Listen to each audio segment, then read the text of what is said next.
Hey folks, welcome back to 7.3l Farms. James here, watching out for chickens. We finally made it to a point that we get to work on the F350. The mechanical lift pump in the valley of the motor went out. It had started leaking, but we finally got the motor in, and I've been trying to work on it for 3 weeks now. And due to splitting lumber with family and working on the Ford Edge, and then it's kind of been raining a lot, which is a good thing. Gonna finally get this thing knocked out, so let's get started. So first thing we got to do is get our mechanics ready to help out. We've been letting the chickens out every day, letting them kind of just roam around and graze. Probably going to be buying automatic door for the run, not necessarily the coop. We're not worried about for the run, so that on days that we are not here, or if we're both working, they still can come out and eat and do whatever they need to do and then go get put back up. But we're not here to talk about that today. Let's get started on this truck. All right, so what we got to do is we're gonna have to pull this cover off, which I already removed the nut this morning. Boys had baseball practice, so I think it's like 1 o'clock in the evening now. But I went ahead and took that. I put the battery charger on it, charging it. I don't think the batteries are low, but we're gonna have to prime everything, because once we pull all this, the fuel is gonna drain out of the fuel bowl, which is under this, and then obviously out of the pump, because we're putting a whole new pump in. So the first thing you got to do is pull this plastic piece off. They got some people who say that you don't have to take the fuel bowl out of there. I guess I'm gonna get this plastic piece off and we can talk some more. I got that plastic piece pulled out of the way. So you're definitely gonna have to take your intake hose off right here, which goes from the turbos to the motor. That's not a big deal to take off. Some people will tell you you don't have to take the fuel bowl out of the way, and some of the kits you can get for the motor, not the motor, the pump, which that's the pump right down there, come with new hoses. The kicker is though, the top hose of this, or the top two hoses on this that go to the motor or go to the fuel pump, you can get without having to take this loose, but that very bottom one, it's tucked up under there, so you're gonna have to pull this out anyway. What they normally do is, since you get new hoses, they'll cut all three hoses and then replace the pump, and when they put the pump in, they'll put the 3 new hoses on. These are 3 brand new hoses on this one already, because I changed all this stuff and everything over here that can leak first, because I was hoping that's what it was, but it ended up being this pump. And I'll show you where it's leaking here in a second. But no matter what, you're gonna have to take this thing off, or take it loose to get it kind of shifted forward, so you have room to work, and plus you're gonna have to put all new hoses on, or if you're reusing your hoses, you're gonna have to do the same thing. Let me get some of this stuff out of the way, and then we'll go from there. So this is the new one here. It's gonna sit in there like this. And so going from your fuel bowl, you have 2 hoses going to these 2 ports up here. Those you can get to really easy. This one right here has a hose that goes to the bottom of the fuel bowl, and you're just not gonna get a new hose put on without removing that, and that's what I'm talking about. So how this thing works is, this sits down in the motor. You got 3 different bolt points. I think it's 3. Nope, just 2 different bolt points. And basically, as your cam rotates, it pushes this up and down, which allows it to pump this little plunger down here, and that builds up your pressure in here. Now what they do to let you know of early failure, there's a little weep hole right here, and so as everything in here starts to leak, you'll start losing fuel right here, and that's where we're shooting fuel out now. So that's actually just an early sign that this pump's about to fail. So that's why we got to pull this one out and put this back in there. So first thing we got to do is remove this clamp and these clamps down here. We'll pull this hose off.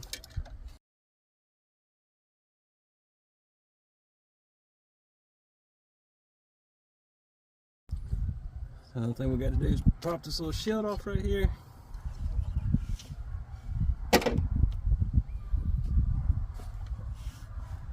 And then we're gonna have to undo these hoses, and then loosen the pump, the fuel filter. One thing I'm gonna go do though, see if I have any paper towels, the kind of stuff in these orifices to keep anything from getting in there. All right, so we'll just take our paper towels, but we can just take little Walmart bags and just stick them in there a little bit. The idea is just keep us from dropping any bolts or nuts or anything like that in there. For these smaller hoses, it's a 1/4 inch.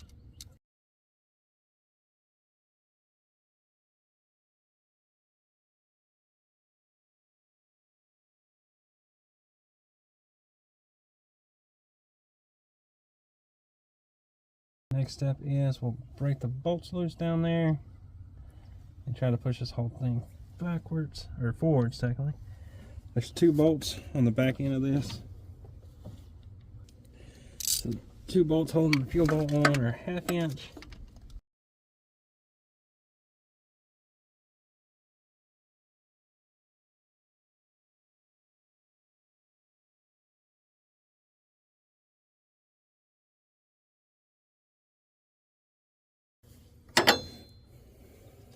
That should be completely free now. So now we just need to pry the hoses off.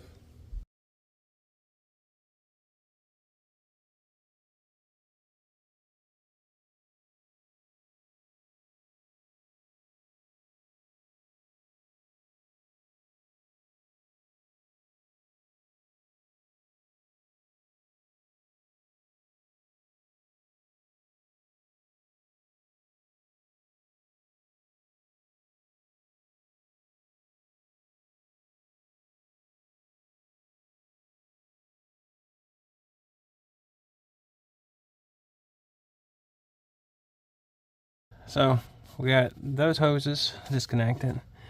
And I saw that one down at the bottom I was struggling with. Like I said, that connects to the bottom of the fuel bowl. And you can't even, you can barely see the hose clamp right there. So if you cut them, you're gonna have to obviously replace them, which is fine because the kit, the one that I bought, did come with new hoses. But I just replaced these hoses, so I don't have plans on replacing them. But you're gonna have to take this loose to get to all this stuff down here anyway. So it's just worthwhile. Take it loose, get it out the way. This is far enough back, I think. The next thing we gotta do, you see the Banjo bolts right there. I believe it's an 1.25 inch wrench. And we'll get it broken loose and go from there. But let's get started. So if you use an open end wrench, or just a regular wrench, you might be able to get the other side of the enclosed part on there too. You don't have to remove the turbo. If you want to use like a ratcheting or something, you're gonna have to take the turbo off.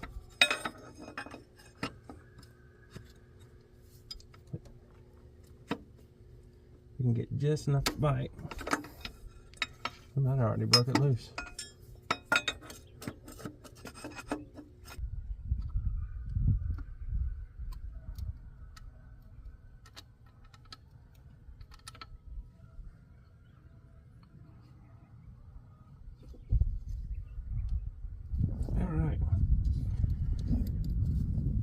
That took quite a bit to get out.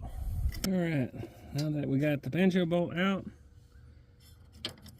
excuse me, close up, that's what it looks like. So when you tighten this up, this washer seals against the pump. Fuel pumps in through that hole, comes out those holes, and goes to your injectors. I'll clean all this up. My hands were nasty touching it, so I'll clean all that up before we put it back in. The kit that I got does come with a new washer.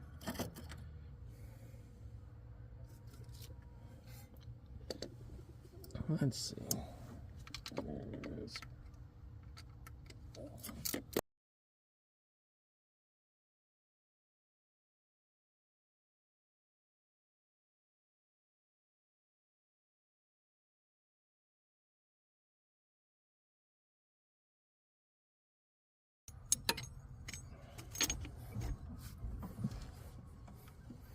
Okay. I'm really hoping I don't end up regretting this, because apparently these things break pretty easily. If I can't. Right there.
Well, exactly what you don't want to happen just happened.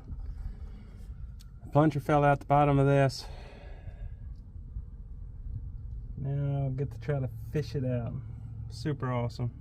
Alright, so I kind of went through and did everything because I was kind of worried a little bit because I definitely didn't want to take apart this entire motor to try to get that pin. So what had happened, let me go grab the new one.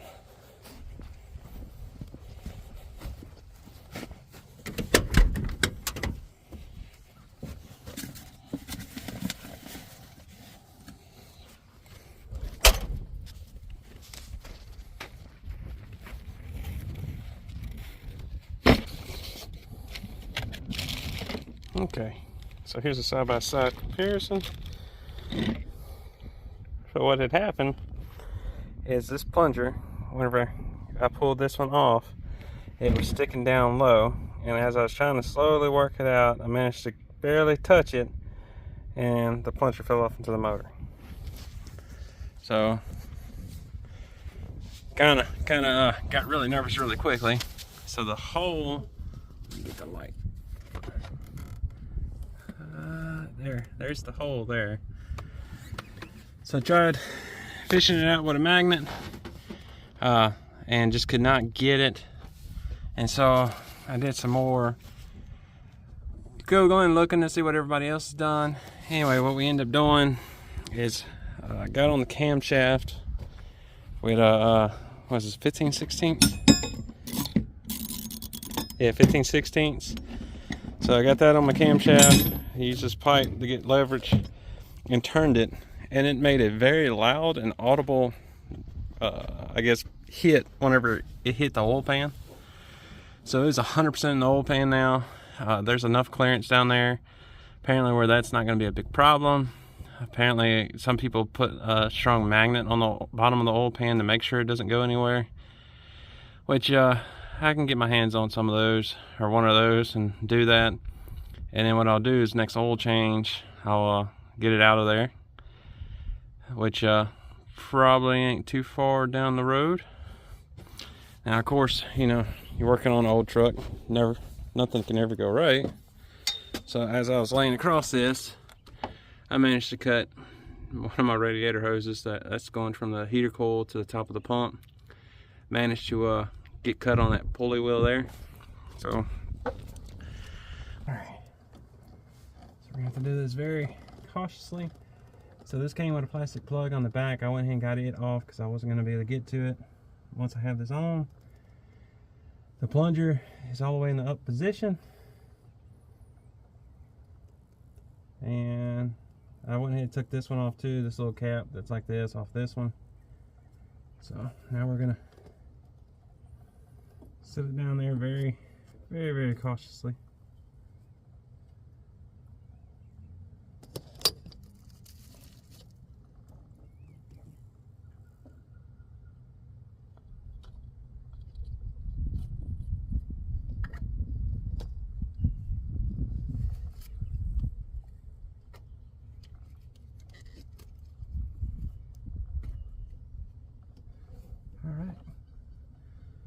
Okay.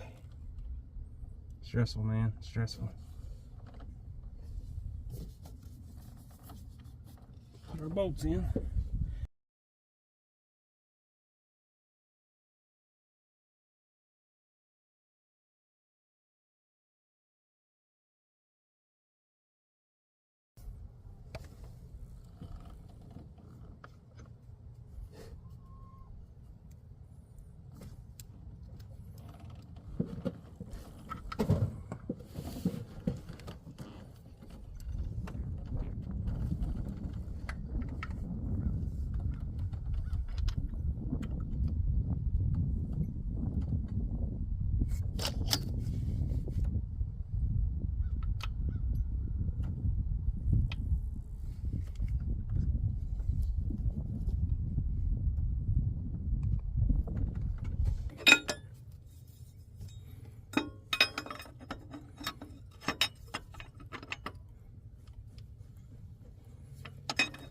Alright. Okay, we've got everything put back together and about to a point where we're ready to try to crank this. But what I'm gonna do is try to wrap that hose so I don't have this coolant blasting everywhere. And then we'll, once it cranks, I'll have to look at getting a new hose. Go from there. Just gonna use some not duct tape, electrical tape. I wanted to use duct tape, but apparently I ain't got none.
Well, it ain't for that to be a permanent fix. I just wanted to not shoot all over the planet when I try to crank it up here in a minute. So we got the turbo, the intake here back on. We got the fuel bowl tightened down. All three hoses put back on. And then I don't know if I caught it out or not, but there was a wire that I had to unplug to get out of the way. Over here, I got it plugged back in. God, I hope that's everything. Let's try to crank it and see what happens. Hopefully we don't destroy anything.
Hey folks, it's the next day.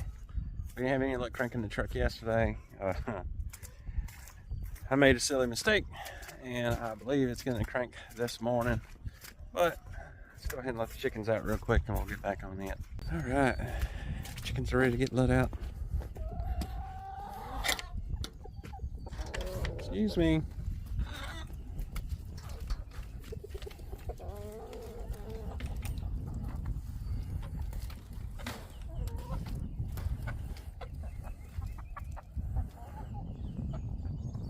I don't know, the first thing they do is dash that bird feeder over there. Guess not today. Okay. So, let me show y'all what I did.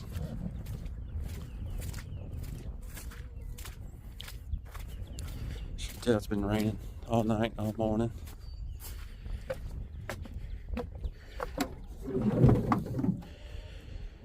So, as I was cranking and cranking and cranking, it just seemed like I wasn't getting fuel pressure.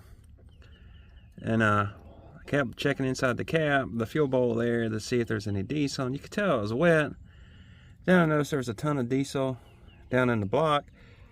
And so, after looking and looking and looking, Finally figured out that if y'all look at the front here, the little yellow tab, that's the drain valve. I don't know exactly how it happened, but it was wide open. It's closed now. So I fully suspect I was getting fuel to the fuel bowl and it was draining straight out that valve. And so now I got it kind of turned off. Let me move this battery charger out the way and we'll see if we can't get it to crank this morning.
Alright, I think I finally figured out the issue.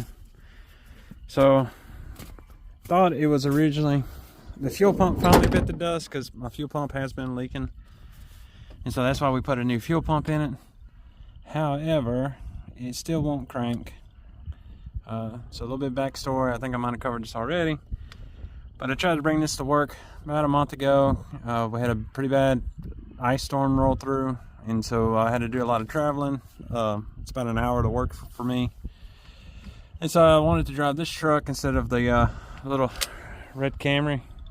So that if I did slide off the road or something, more mass wins. Anyway, made it about 3-4 miles down the road. It started like sputtering, not really running that great, having different little issues. And so I decided to turn around and come back. And as soon as I made it on the driveway, it died to never crank again. It hasn't cranked since. I automatically thought maybe it was the fuel pump because we did have definitely a fuel pump issue. But now that I got a new fuel pump on, it's clearly pumping fuel. I don't see any leak. And doing some reading, found out that that is a sensor of a camshaft, symptom of a camshaft. And the other symptom, let's see, if you watch the RPM gauge there, it's not moving, which is an indication that the CPS is out. So gonna look at buying a new one of those. Doesn't look hard to change. You got to go in through the bottom of the truck. Let's see. If you look, it's kind of hard. You can't really see it, but it's right down there, right underneath the pulley for the water pump. You go in through the bottom of the truck, it's 10mm, and you just got to pry that sensor out. Doesn't seem to be a big deal.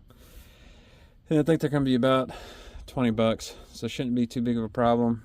I am going to run through the fuses real quick, make sure that there's no short blown fuse, just to eliminate it as a possibility as well. So I checked the fuse. Visually, I didn't get my own meter out, but this fuse right here is the number 9 fuse coming from the bottom. So 1, 2, 3, 4, 5, 6, 7, 8, 9. That's the fuse that the CPS is on.